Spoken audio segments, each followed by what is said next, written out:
There's no getting around it. The Switch 2 has a lot of controversy. And arguably, the biggest part of that controversy is the dreaded game keycard. A game card that holds no actual data. A game card that requires an internet download. There's a lot of reasons people don't like these things. Almost every third-party game for Switch 2 released physically is either a game keycard or a download code. And here's the thing, on the surface, it really doesn't seem like that big of a deal. I mean, people have had to install their games on Xbox and PlayStation for years, ever since the Xbox One and the PS4. But the thing is, Xbox One games, PS4 games, PS5 games, and some Series X games all have the data on the disc. When it comes to the Series X, most of the time the Xbox One version is on the disc, but if you want the Series X version, you need an update. There's a handy website called Does It Play, where you can actually search up a game and find out if it's entirely playable offline. Technically, a game might play better with an online update, but at least if you have the 1.0 version of a game, you still have the ability to play it offline when the servers go down. Unfortunately, with the game keycard, if say the Nintendo servers were to go down and you don't have the game installed on your console, you'll no longer have access to the game.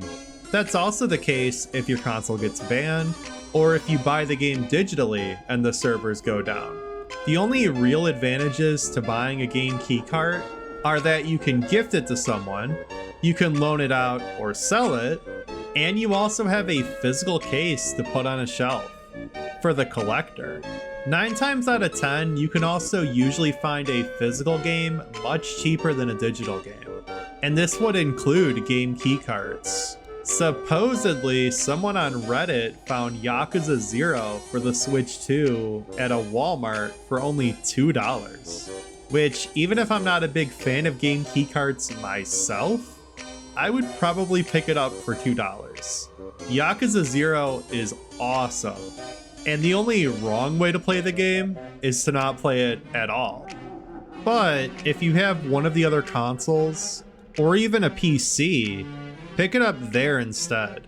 9 times out of 10, you'll find it cheaper on one of the other systems, and if you get it on PS4, you can get a physical copy with all the data on the disc.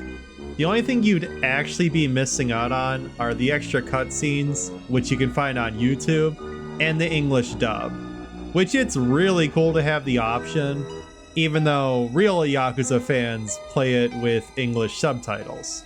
And that's kind of the big problem with the game keycard. Not only is it more expensive most of the time, but it's lacking the full data on the card. And as it stands, none of these games are exclusive. So not only are you getting a more complete version of the game on another system, but you're also getting it cheaper. Something that's also frustrating is that a lot of games are releasing on Switch 1 and Switch 2 at the same time, and the Switch 1 version has all the content on the cartridge, but performs and looks worse, even if you play it on the Switch 2. And many of these games don't even have an upgrade path. But if you're a collector like me, the Switch 1 version just seems like the more appealing option, even if it looks and performs worse. And honestly, I don't even have an issue that the game keycard is a thing in the first place. I think it's fine in concept. It's technically nothing new and existed on the Switch 1. A lot of games on Switch 1 required a download, and some were even a code in the box. So if anything, I think the game keycard marketing itself was smart. It makes the messaging way more clear that this is a download-only game. My problem is not with the game keycard itself, but how many of them there are. Almost every developer has opted to put their game on a game keycard, simply because the media is way too expensive. And this isn't even an issue that is exclusive to the Nintendo Switch 2. If we rewind the clock almost 30 years to when Nintendo launched the Nintendo 64, they opted for cartridges instead of CDs. And they did this for a couple reasons. A, cartridges were way more durable than CDs. B, piracy. It was a lot harder to pirate a cartridge than a CD. And lastly was load times. And while those are all great benefits, the N64 had an Achilles heel.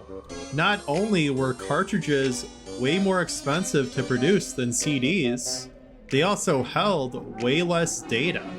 The Nintendo 64 was only able to hold up to 64 megabytes, whereas the PS1 could hold 700 megabytes per CD.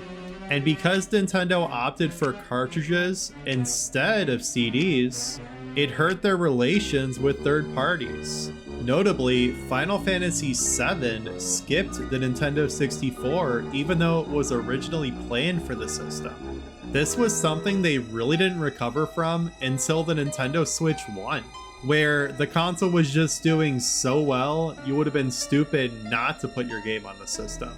And even when they came to Switch 1, a lot of times they required a download or were more expensive because they were printed on a cart instead of a CD.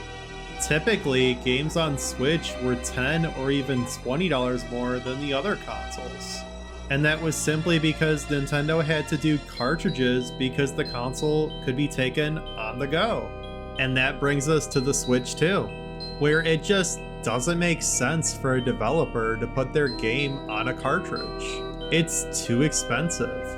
And as games are getting bigger and bigger, some games might not even be able to fit on a 64 gigabyte cartridge unless they're heavily tweaked. Do you honestly think something like Final Fantasy VII Remake will fit on a 64 gigabyte cartridge? Probably not. I think Square is gonna opt for either a game keycard or digital only. And it's unfortunate, but it just doesn't make sense for something like that. Similarly, if the rumors are true about Red Dead Redemption 2 coming to the Switch 2, it's probably also going to be on a game keycard. A game like that would need an 128 gigabyte cartridge to even be able to be made.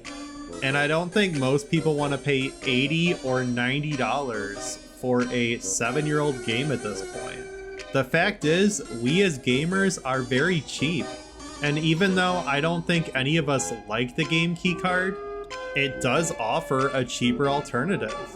Supposedly the reason that Nintendo opted for 64 gigabyte cartridges in the first place is because those were the cheapest to produce. Like, even if they were able to offer smaller cartridges like 32 gigs or 8 gigs or 16 gigs, they would still be just as expensive, if not more expensive, than the 64 gigabyte cartridge because they're not as common. These games require fast storage, and it's a lot harder to come by. It's more cutting edge, and that has a cost.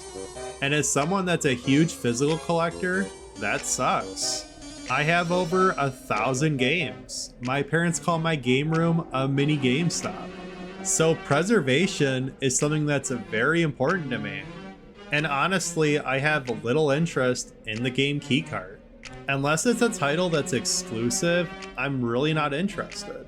I know there was that survey that went out about the game keycard, and I do think Nintendo will have to do something, especially if the games are not selling. I mean, I don't think they want another Wii U situation, but the only thing I think they could actually do, without making the games way more expensive, is revising the game keycard. Making it so that the games still require an install, but they install off the cart instead of off the server. It's not a perfect plan, but I think it would work a lot better than what we have now. Especially when it seems like the flash media for the Switch 1 is getting a lot cheaper to produce. But even if that were to happen, I still don't see us getting rid of the game keycard entirely. I think it's here to stay, at least for the really big games, and it really seems like it's either that or digital only. And you might think a digital game is better than a game keycard, but I don't agree. Again, you can actually sell the game keycard, it's not locked to your account, and you can typically get it cheaper. But I think game keycard or not, we are headed for the digital future. And once that point hits, there's zero reason to own a console. The only benefit, as I see it right now, to own a console is physical media. But PC games are typically way more affordable, and you get free online. So I do think once physical media dies, the console will die with it. But we're definitely headed for the digital future, especially as games are getting way too big for even the Blu-ray discs on the PS5. But anyway, that's gonna do it for today's video, guys. I would love to hear your thoughts. Are there any fans of the game keycard?